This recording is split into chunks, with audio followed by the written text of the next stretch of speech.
भाई साहब कह रहे हैं कि किसी भी मौलाना को सज़ा मिलती ही नहीं है इस देश में, वो फेंकना है आपको कोर्ट के बाथरूम में बस नंबर लिखना है आपको। देखो तुम नंबर मांगोगे, मैं नंबर दूंगी नहीं।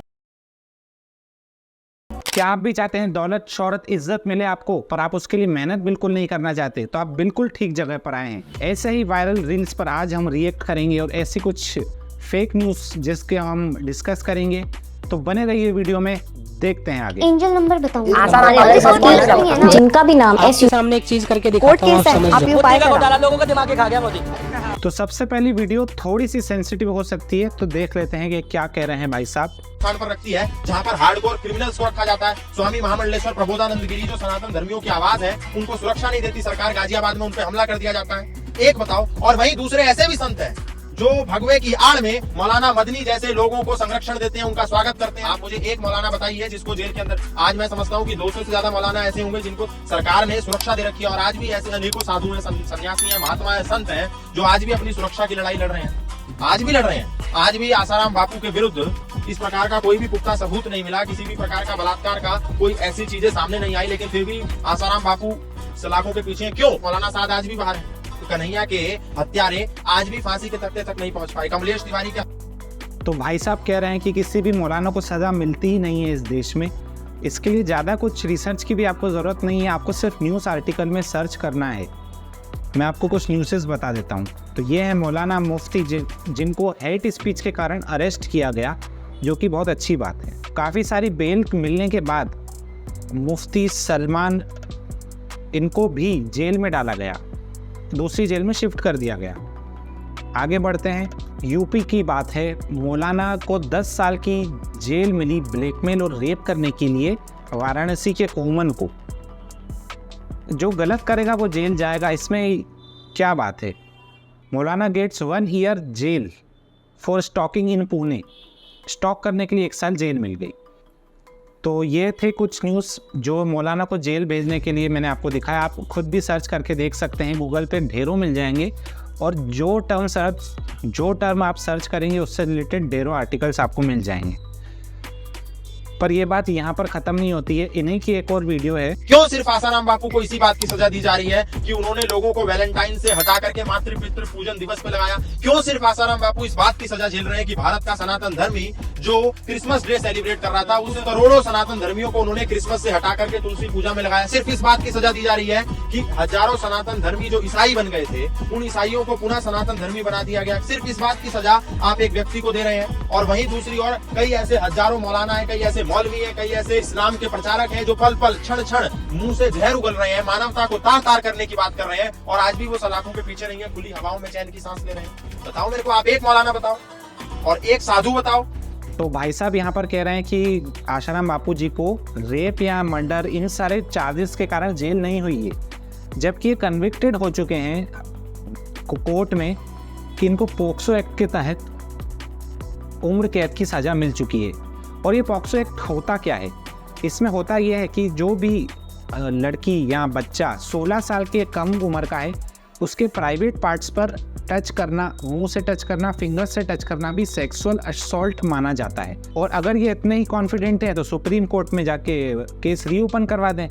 उनके साथ शासन प्रशासन, सरकारें, मंत्री, सांसद, विधायक, जज, वकील सब उनके पैरों में जाके माथा टेकते थे, लेकिन उनको ये भ्रम था कि मेरा पुलिस वाले, ये विधायक जिनको मैंने बनाया,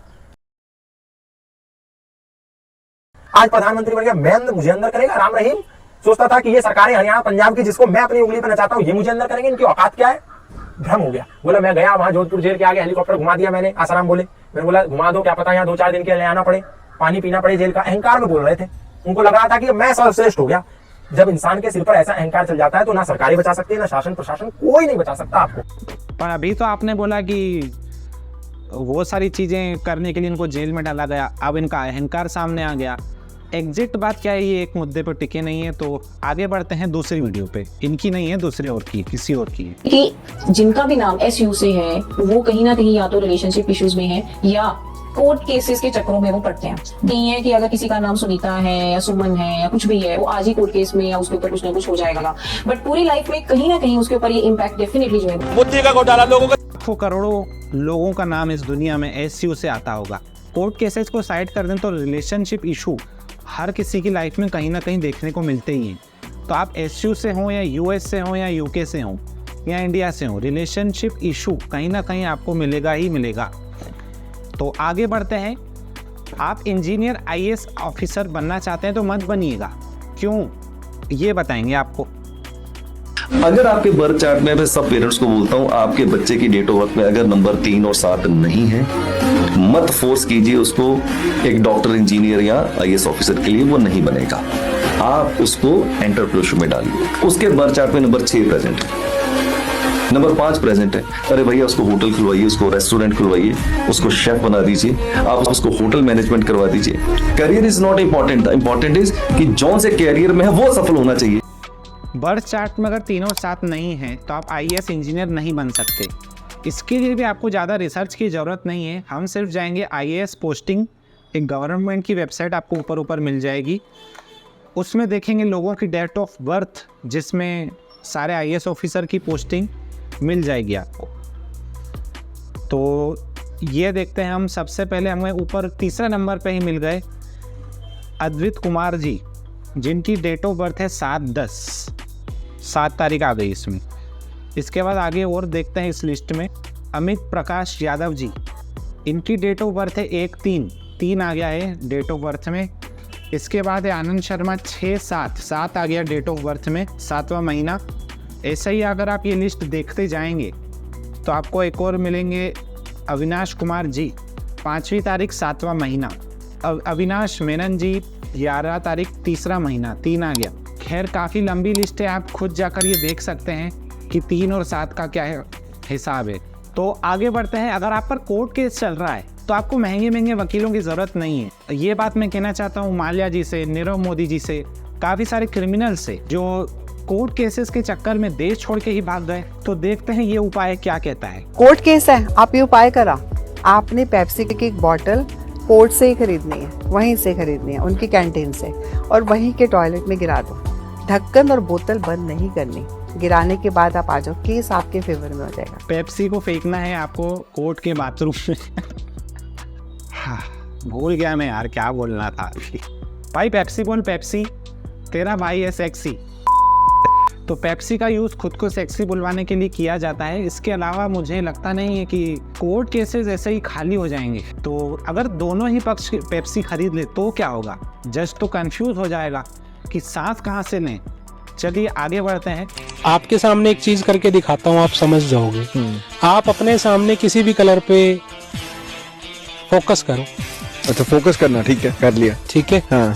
आप जैसे आपने इस कलर पे फोकस किया, ठीक है, आप किसी को भी XYZ को फोन करो, यूँ कि तेरे सामने इस कलर का क्या रखा है, पूरे वर्ल्ड में जिसका मन करे आप फोन ही उसको करो, उसके सामने होगा ही होगा। ऐसा क्यों? लॉ ऑफ अट्रैक्शन का फॉर्मूला कि जिस भी आप माहौल में बैठे हैं, जिस जगह पे बैठे हैं, और आप जिस टाइम पे उसको कॉल कर रहे हैं वो भी उसी माहौल में उस कलर के आसपास होगा। आजमा के देख लेना, कभी भी आजमा सकते हैं। तो बात करें कलर्स की तो कुछ लिमिटेड कलर्स आपको घर में देखने को मिलते हैं। वाइट, ब्लैक, रेड, ये सारे घरों में आपको देखने को मिल जाएंगे। छत तो अधिकतर वाइट होती ही होती है। अगर मैं फोकस कर रहा हूँ वाइट कलर पे, मैं आप सबसे पूछता हूँ कि आपके घर के आसपास या आपके सामने भी वाइट कलर है? उम्मीद है होगा ही। वाइट कलर में कौन सी बड़ी बात है। बुद्धि का घोटाला। तो देखा आपने, मैंने अकेले ने फोकस किया और आप सबके सामने वाइट कलर आ गया। लॉ ऑफ अट्रैक्शन कितनी कमाल की चीज़ है ये आपने अभी देखी। तो अब आते हैं पैसों पे। पैसों की बारिश करनी है आपको, और मेहनत को तो कोई ज़रूरत है नहीं ना, आपको स्किल की ज़रूरत है, बस नंबर लिखना है आपको। देखो तुम नंबर मांगोगे, मैं नंबर दूंगी नहीं। एक नंबर और है तरन भाई, वो है बहुत पावरफुल नंबर जो आपको पैसे की बरसात कर सकता है। यही दिक्कत है। तो थंब के नीचे हमें लिखना है 897। ये पैसे का स्विच कोड है, ये पैसे को अट्रैक्ट करता है। लिखना ग्रीन पेन से ही है और लिखना लेफ्ट हैंड पे है। लिखना लेफ्ट हैंड पे है और ग्रीन पेन से लिखना है, ये कंडीशन है, ठीक है ना। ये 897 है, इसको सर्कल नहीं करेंगे। सर्कल हमने पूरा नंबर को करा है, इसको सर्कल नहीं करेंगे। ये भी नोटिस करना है, क्योंकि ये एक यूनिवर्सल कोड है। ये कहता है कि मैं दे भी सकता हूँ, मैं नहीं भी दे सकता। तो यहाँ पे हम इसको सर्कल नहीं करेंगे। और ये क्या देता है, ये इमरजेंसी फंड देता है। मान लो आपने मकान बनाना था, आपके पास 20 लाख रुपए का जुगाड़ होना था, 18 लाख हो चुका है, 2 लाख नहीं हुए। कितने मेरे पास टेस्टिमोनियल भी सकता हूँ और नहीं भी दे सकता हूँ, तो ये सिचुएशन तो जीवन में बनी ही रहती है। यहाँ तो काम होगा, यहाँ तो काम नहीं होगा। तो इसमें ये स्विच कोड किस काम का? स्विच कोड क्या कोई भी स्विच क्या काम करता है? लाइट चालू कर देता है, उसको ऑन करो तो ये स्विच कोड बोल रहा है कि यहाँ तो मैं करूँगा, यहाँ तो मैं नहीं करूँगा। तो फिर ये स्विच कोड किस काम का? फिर तो हम ABCD अपने हाथों में लिख दें तो वो भी काम होगा, यहाँ तो नहीं होगा। भाई ये देख, मैंने नंबर्स की रचना की है। अब हमें जनगणना करने में आसानी होगी, गिनती करने में भी आसानी होगी, हम उससे लिख पाएंगे। मैंने कुछ आइकन्स सजेस्ट कर दिए हैं यहाँ पे। भविष्य काफ़ी सुनहरा होगा, लोग मुझे याद रखेंगे कि मैंने गिनती सबसे पहले ईजाद की थी और लोगों को काफ़ी आसानी होगी। वाह, मैं कितना महान हूँ, मुझे खुद पे गर्व है।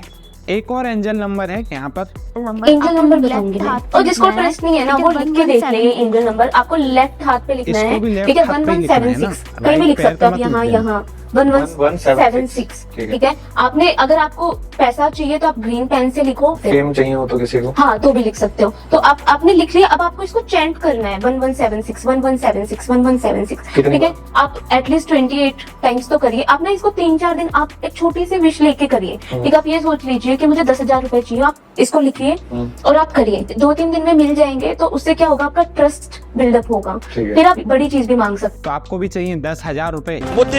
अलग नंबर बताया था, ये बता रही हैं अलग। रूल एक ही है, लेफ्ट हाथ पे लिखना है ग्रीन पेन से। तो 10,000 अगर आपके अकाउंट में आ जाएं तो प्लीज़ मुझे 5,000 ट्रांसफ़र कर दीजिएगा, क्योंकि मैंने आप तक ये वीडियो पहुंचाया है। तो उम्मीद करता हूँ ये वीडियो आपको पसंद आया होगा। एक और देख लेते हैं। हमारे हर घर में, हर ऑफिस में एक वाईफाई राउटर एक बेसिक नेसेसिटी बन गया है। वाईफाई राउटर का प्लेसमेंट हम कहाँ कर सकते हैं, आज पर वास्तु, उसके बारे में बताऊंगी। नॉर्थ में हम रख सकते हैं। नॉर्थ में रखने से आपकी जो एनर्जीज है, आपको जो मनी अपॉर्चुनिटीज है, वो इंक्रीज करेगा वो। आप उसे ईस्ट नॉर्थ ईस्ट में रख सकते हो, जो फन जोन है। आपकी लाइफ में थोड़ा सा फन आ जाएगा। आप अगर अपने इसको साउथ साउथ वेस्ट, जो मैं आपको कह रही थी, डिस्पोजेबल जोन है, अगर हम वहां रखते हैं तो आपके जो नेगेटिव थॉट्स हैं वो भी जाएंगे, तो वहां रख सकते हो। आप इसे वेस्ट में रख सकते हो। आपको इनकम और कैसे जनरेट करना है उसके थॉट्स आएंगे। आपको इसे नॉर्थ वेस्ट में नहीं रखना है, नॉर्थ वेस्ट में नहीं रखना है, और आपको ब्रह्म स्थान पर वाईफाई राउटर नहीं रखना है। आपको इनकम के सोर्स कैसे दिमाग में आएंगे ये आपको वाईफाई बताएगा। सालों पहले वाईफाई हुआ नहीं करता था, तो क्या तब लोग कमाते नहीं थे? क्या तब लोग अमीर नहीं थे? कोई वर्ग अमीर था, कोई वर्ग गरीब था। तो वाईफाई जहां आपकी सहूलियत है घर में, वहां रखिए और अपना काम कीजिए। अगर आप तक ये वीडियो पहुंचा है तो प्लीज़ लाइक ज़रूर कीजिए और इसी तरह की और वीडियोस के लिए सब्सक्राइब ज़रूर कीजिए। मिलते हैं अगली वीडियो में। Thank you.